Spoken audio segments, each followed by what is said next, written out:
Let's just go straight into it. You can either do it with putting real furniture into the space, or you can do it in a computer and you can do a virtual, digital space. Going once, going twice, sold. You're listening to the Property Pod. All right, guys, welcome back to the Property Pod, your weekly engagement here into real estate in the Hobart Marketplace. I'm your host, Aaron Horn, and I'm joined, as always, by our two real estate agents, Patrick Berry and John McGregor. Good morning, boys. Good morning, Aaron. Now, I noticed in your intro you said weekly, but we haven't actually done weekly the last couple of weeks. You're killing me. So, actually, I've had a few people reach out and be like, what's up with the pod? Where's the pod been? What's happening? Creative differences? Oh, well, the crazy thing is we had such a successful episode leading into it. So we've had a 2-week hiatus, kind of like we've gone on tour as a band. It's been like, we've had a hit. It's time to take a break. It's time to take a break. No, so we had a cracking episode with Tom coming in talking from Ingenuity Power Solutions. Yeah. We did actually record another episode. Well, we recorded the video for another episode.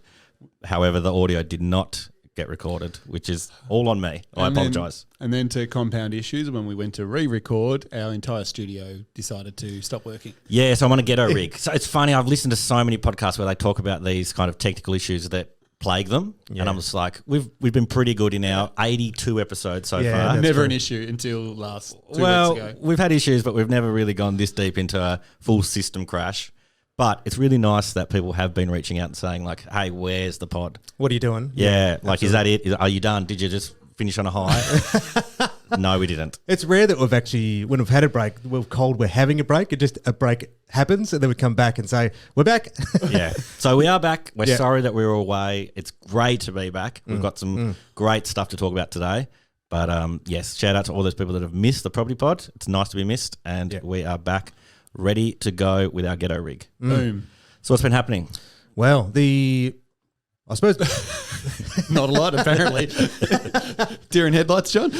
Well, I mean, at the moment, there's a lot of talk in the market where there's still a lot of, lack of available stock being available to buy. Yep. So it's sort of a moment now where there is the potential to be what you could say a little bit easy, sort of take advantage of the fact that there's so much demand that you don't make the extra effort in getting your situation house prepared to its best to make to get the best outcome for yourself. Yeah, for sure. So I think what Nino did for us was he found a survey done by the National Association of Realtors. Now, just give perspective on that. That's like our Real Estate Institute of Australia, but more so on the grand it's like scale, a global level. No, on the US level. Oh, okay, sorry. But which is basically global.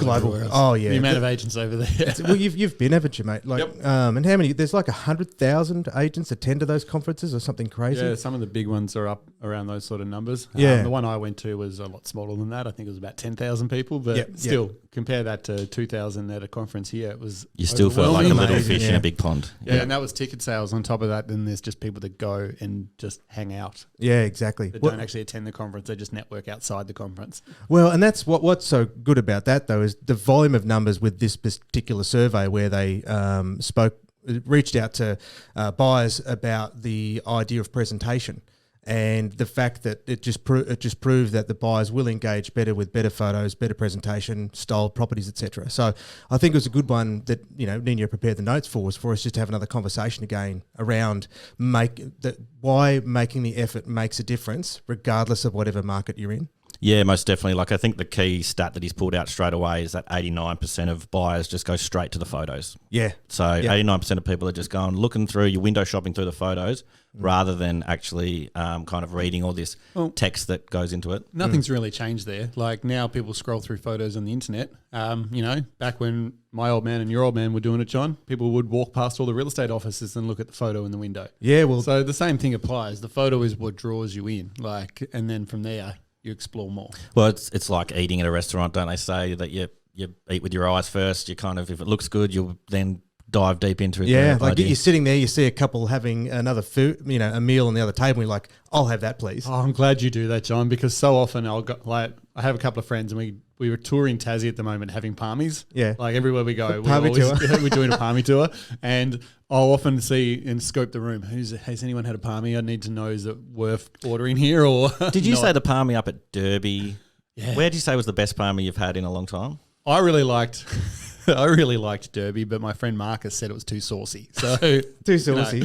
I didn't know palmy could be too saucy, but We're still talking about palmies, right? yeah, but enough about my palmy tour. Yeah, let's talk about some saucy property. Yeah, absolutely. So Absolutely. what I wanted to kind of jump into from here is this idea of home staging and preparing these photos that 89% of people are looking at, preparing your property the best to get the best result. So obviously you guys are working kind of the marketing side of getting your property ready to go, but you guys have got to have the conversations with the vendors and say, like, I think this is the best way of getting the best result for your property.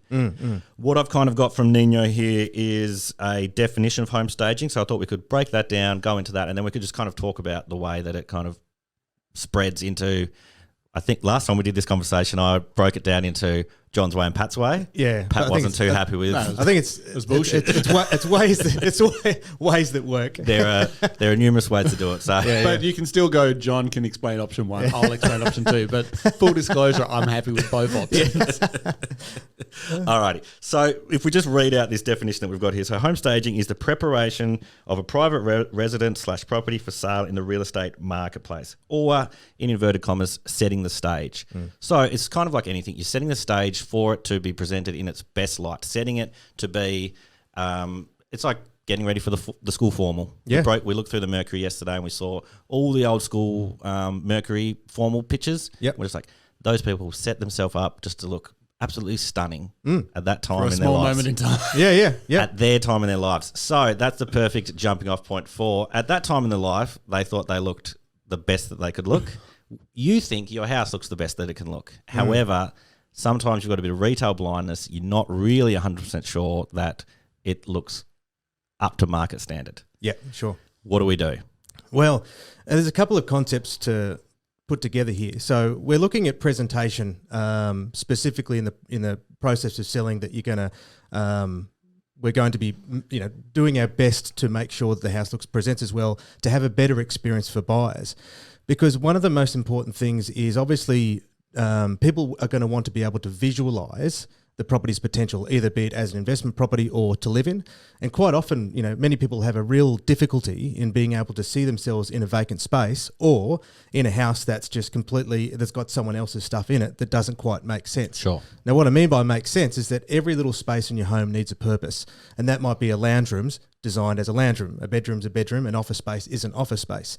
Because, for instance sake, if you have what would be an office space, then you throw in a bed in there, someone's going to go, oh my God, the bedroom's tiny. This is useless. But when designed as an office, it's like, oh my God, this is a really good, useful space that we can use. And Dad had a story once where he was showing a property. This was the days before photos, obviously, but it's a good one. What, your dad was around before photos were invented? That's right. Yeah. Well, he's been around a long time. You could reference him in John Luke 6:17. but The book according to Chris. But he used to, a couple of times he actually sketched images because he's quite a good artist for the newspaper when it was advertised, interestingly enough. So in this example... How did that not come up when we had him on the show? Well, we did say we'd get him back for, this would be a multi-part series. Get him to do some courtroom drawings of, holy moly, the man's got so many talents. Yeah. So in his example, there was a house that he kept showing, and they effectively had the lounge room and the dining and lounge room. And the feedback constantly was, look, people were saying, oh my God, the dining room's massive, but what am I going to do with this lounge room? It's tiny. And he just said to the owners, look, do you mind if I rearrange your house? Yeah. So he effectively just dragged all the furniture to where it should be. And then with the next run of buyers that he got through, they're like, wow, this is a big lounge room. Wow, this is a big dining space. And he ended up in a multiple offer situation just by mere virtue of restyling the home. So you're saying he basically invented property styling? Absolutely. Exactly. Okay, so it's good. That's two. So this is where we're talking about setting the stage. So it's kind of like you can be in the space for a long time and you can be like, oh, this is the only place that the couch goes. Or the trouble might be that you've got a massive couch. It's the only couch you could afford at the time. You had it from your last house. You put it into this place. And it doesn't work in the new place. It doesn't work in the new place, but life gets in the way. You've got to go with it. You know, the amount of times that we go into houses and people have a fridge that doesn't fit in the fridge space. So it's just sitting in the hallway or some random position because unfortunately they couldn't go and buy a new fridge for the actual house. So they just worked with the one they have.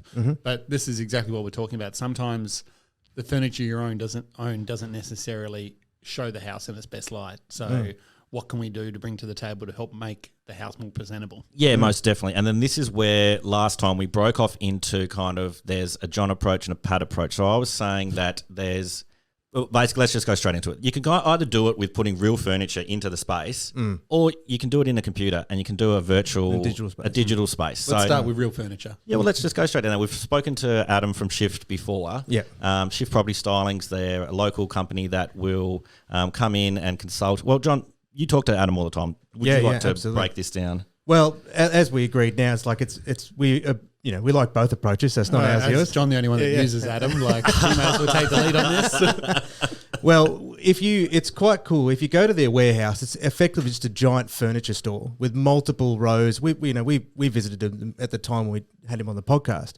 But what their sole job is to choose the right furniture to fit in your space that makes the property look as best as it possibly can. Setting the stage. And I mean, again, when we sold Mum and Dad's house, it actually went off. We sold it off market. It didn't advertise, but we still staged it first because it was a big 4 or 5 bedroom home. Yeah, well, it was a property that was unusual for Chigwell. So we had to make it stand out. And that's what you did with the staging. Absolutely.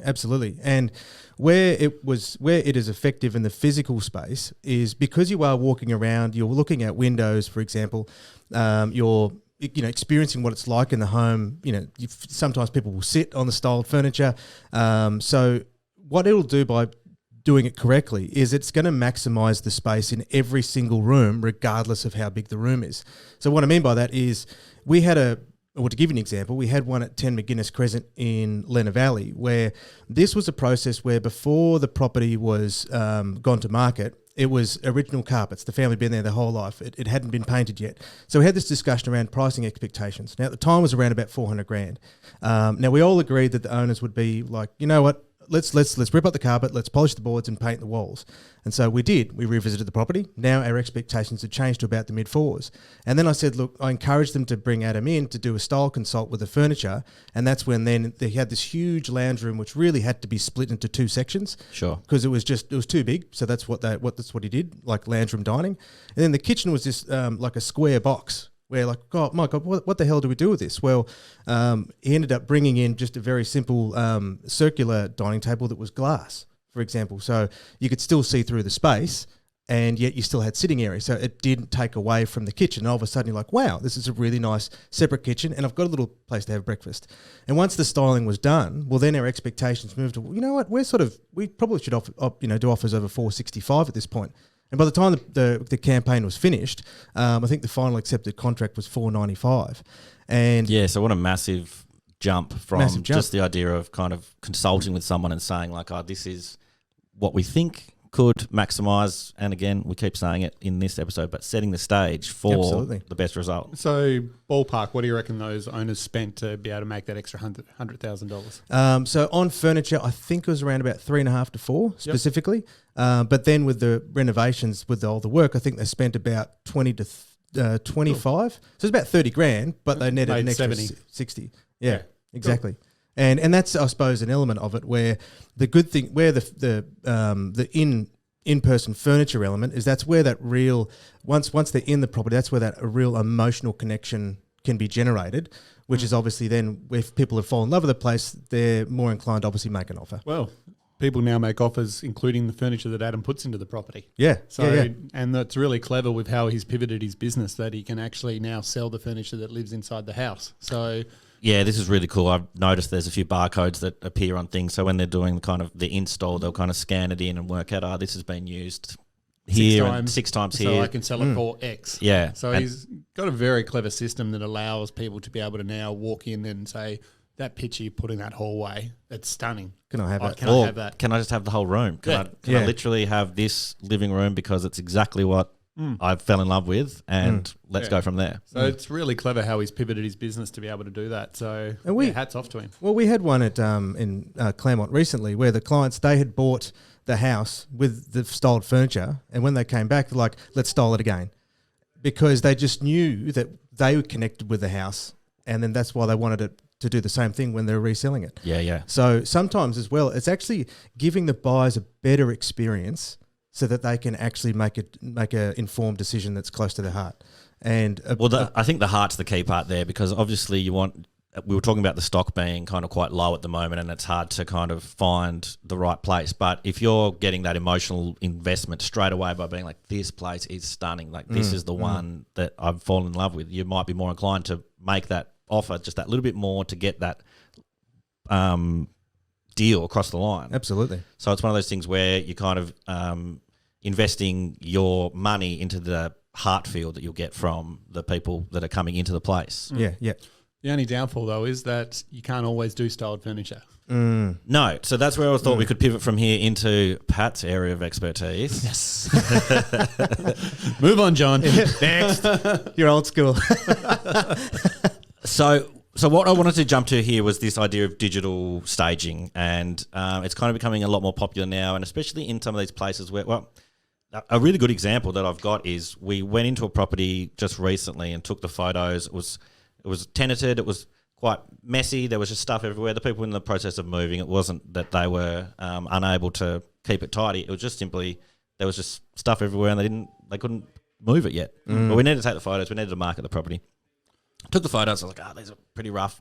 I need to do something to get this a little bit better. So I said, Pat, I'm going to do a furniture removal. I'm going to take everything out of the room. I'm going to get it all clear.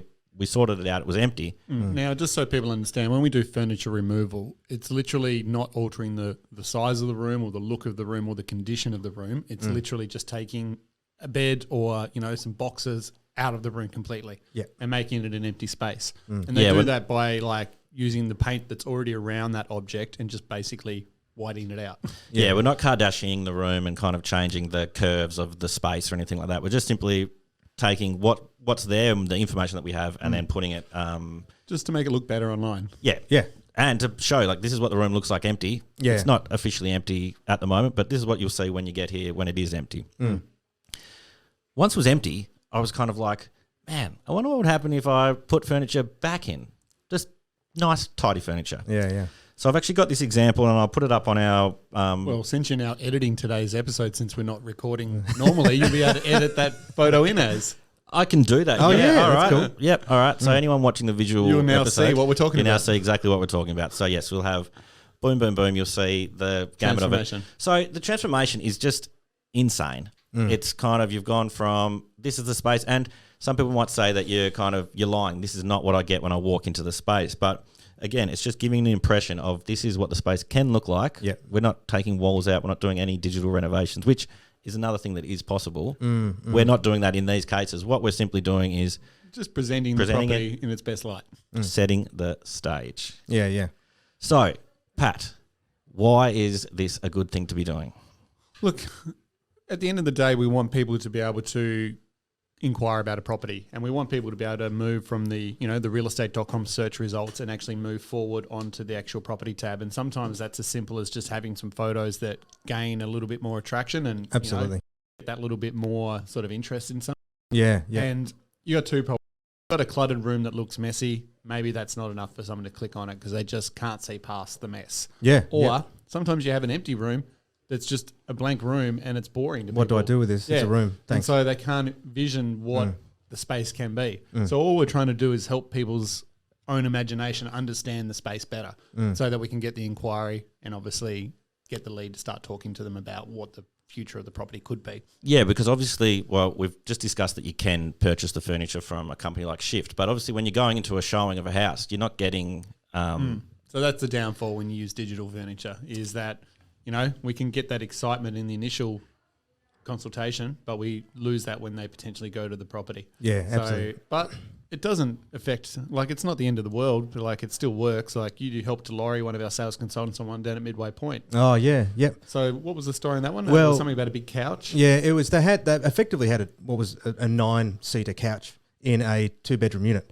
So when How many people were coming over? So Laurie asked me to come in as a styling consultant, as a marketing consultant, you could say. It was just nice to have a little separation of voice to the vendors. Yep. So I could say what Laurie couldn't, you could say, Yep. and they'd listen. Now, what I just said straight off the bat is I was just envisioning where you were going to be Aaron was going to be taking the photos, and every angle that you looked at, this couch was just dead center. Like, what the hell is this monstrosity in this house? Were you walking into the corner of the room and like Yeah. framing Yeah, up? yeah. Please say you were, because that would be so funny. So- I can 100% picture John doing that, being like, "This is where Aaron would stand," and yep, Absolutely. No, well, got it. That's our job. Appreciate it. And Love so, it. and so then, so I went back with the feedback. I said, God, they have to get rid of this couch. You know, even if this couch isn't here, it's just because that was in the living area. It's a detriment to the actual property because it was too high in terms of its back. So, you know, it was past the window lines if you imagine, you know, rather than a floor to ceiling window, seeing all through it. If there's a little bit of a gap, the couch is too big, so it's just taking away. It was in the way. When you walk through the front door, you immediately went out. You could walk straight through to the deck. The couch again was in the way. So what I just said, look, we have to just get rid of this couch. And so what that did then, the second it was, that obviously opened up the unit because it was a really nice open plan, had a lot of space. Oh yeah, it was a beautiful unit. But the thing is, have a low back 3-seater couch with maybe a side, as opposed to a 9-seater round thing that can pretty much just encloses the space. And that's where digital furniture came in. These particular owners weren't in a position to afford to do the shift option, so we went with the digital option. Yeah, and I think exactly. it worked really well. And so again, that's another area where there's a difference in pricing point for the two things. It's kind of you could get a full house with digital furniture for a few $100. You could get a full house with furniture that's there for the person for the showing. 3,000 or 4,000. For 3,000 or 4,000. So you've got to kind of work out what works best for you.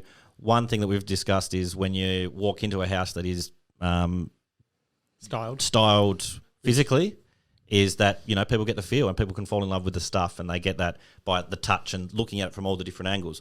Whereas a digital one is kind of giving you the vision or the implication of this is what it can look like. When you walk in, you might see it as the empty space, which I know some agents have had issues with. Oh, I don't know what I say when I get there. Yeah.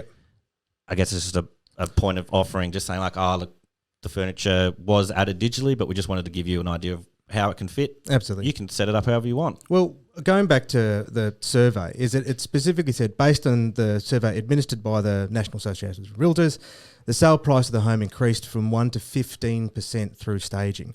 Now, if we think of what that means, is that if you've got a $500,000 sale, well, okay, this staging might cost you 1% of your potential sale price. But it goes to show that at the very least, you'll absolutely get that back dollar for dollar, but then the upside potential is enormous.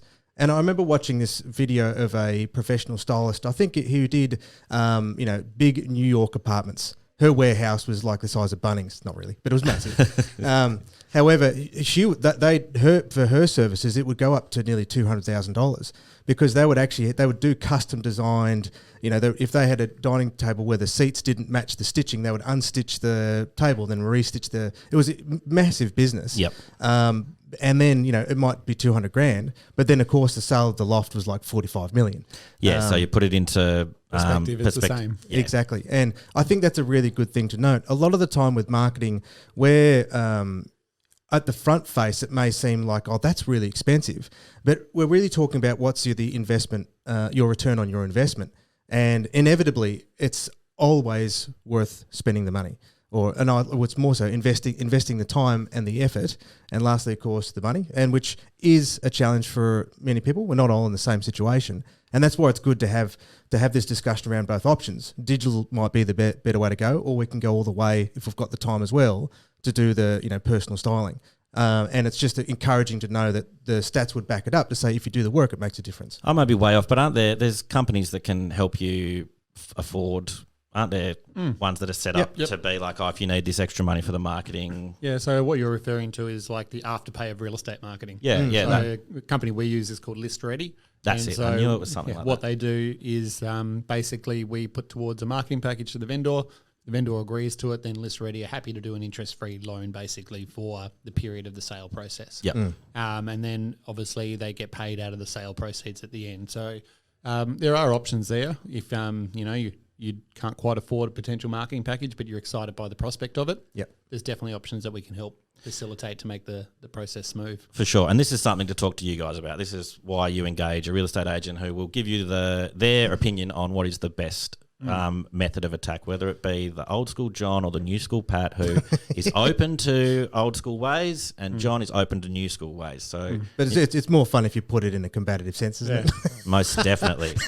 But I think there should be no reason why at the end of the day, guys like you and Sebastian from our media team can't produce a good looking property.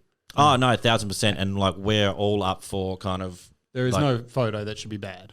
No, well, yeah, we try to set our standard at being like we want people to not scroll by and think like, oh, yuck, that was. And the thing is, we want the best for the vendors as well. Like we're here to make you guys look good, and we're here to help sell the property or rent the property. We don't want the things to look bad, so we're going to put that little extra. I remember seeing a photo once where at the top right-hand corner that was just a big box of rat poison.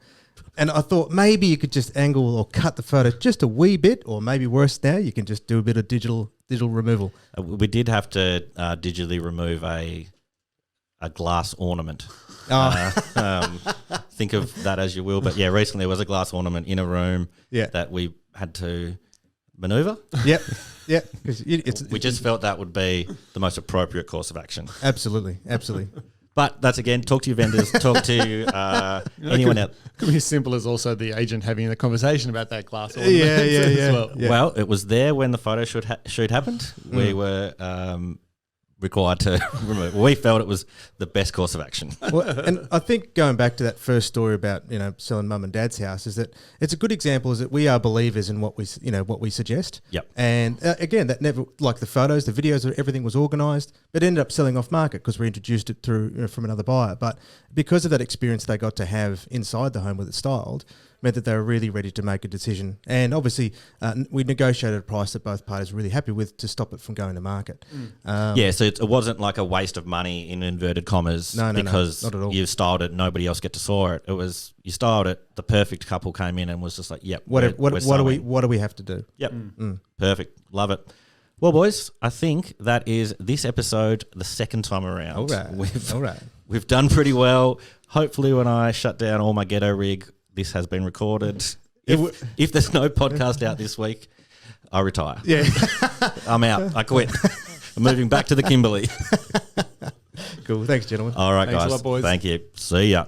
You have been listening to The Property Pod, recorded and edited by 414 Media House in conjunction with 414 Property Code. This podcast is general information only, and the thoughts and views expressed is the opinion of our panel, and listeners should always seek then use their own investigation into any topic we discuss to ensure they fully understand their own situation. It does not constitute and should not be relied on as purchasing, selling, financial or investment advice or recommendations, express or implied, and it should not be used as an invitation to take up any agent or investment services. No investment decision or activity should be undertaken on the basis of this information without first seeking qualified and professional advice.